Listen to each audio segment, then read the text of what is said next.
কে free fire ban করলো? কোন সরকার? বাবা বাবা আমাকে না 9 দিন ধরে ব্যান করে রেখেছে ইন্ডিয়াতে। এই সরকার, ফ্রি ফায়ার কে ব্যান করেছে? আমার ইন্ডিয়ান সার্ভার থেকে কত টাকা ইনকাম তোরা জানিস তো? ফ্রি ফায়ার কে ব্যান করেছে? ওই সালা, আমি ফ্রি ফায়ার ব্যান করেছি। এই ফ্রি ফায়ার ব্যান করার তুমি কে? আমি সরকার, যেই গেমটা চলে আমি সেই গেমটাই ব্যান করে দিই। গেমটা ব্যান করার আগে জিজ্ঞেস করনি ওর ক্রিয়েটরের নাম কি? সময় পাইনি, ব্যান করতে ব্যস্ত ছিলাম। এই ম্যানেজার, আনব্যান করে দাও। ওকে, আইনটা আমার হাতে।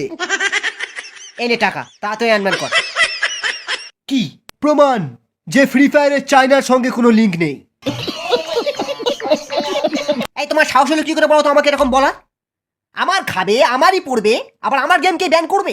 আমি যে খাবারটা খাই সেটা আপনার গেমের মেডিকিট না, আমি ঠেকের টাটকা মাল খাই। আর আমি যে বান্ডেলটা পরে আছি সেটা কোনো হিপ হপ বান্ডেল নয়। এই এম10 ঢুকিয়ে মুখ লম্বা করে দেবো একদম। ওই সালা, এম10 আমার কাছেও আছে, ডবল গুলিওলা। কি বলে আমি তো বুঝতেও পারছি না। আজ কাস্টম তোমার শেষ কাস্টম। ওরে বাবা, আমাকে এখান থেকে পালাতে হবে। সুনিতার সাথে কাস্টম খেলতে এসে কি মুশকিলে পড়েছি। সুনিতার বাবা যে এত বড় ইউটিউবার কিলার সেটা আমার জানা ছিল না। কে জানে এর আগে কত ইউটিউবারকে মেরেছে। ওরে বাবা, এ তো লোকেশ গেমার। ওরে বাবা, এখানে তো 4-5টা স্কোয়াড আমার কিল নেওয়ার জন্য ঘুরঘুর করছে। আর জীবনে নেপালে আসবো না। আরে এটা কি? এটা তো একটা বড় সড়ো জিপ লাইন।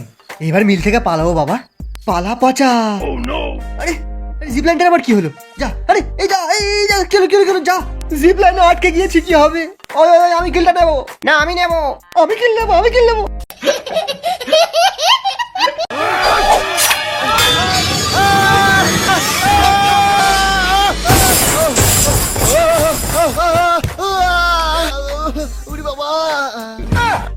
এই না সুনিতা ডার্লিং, লাভ ইমোট শুধু তোমারই জন্য। शाबाश बेटा।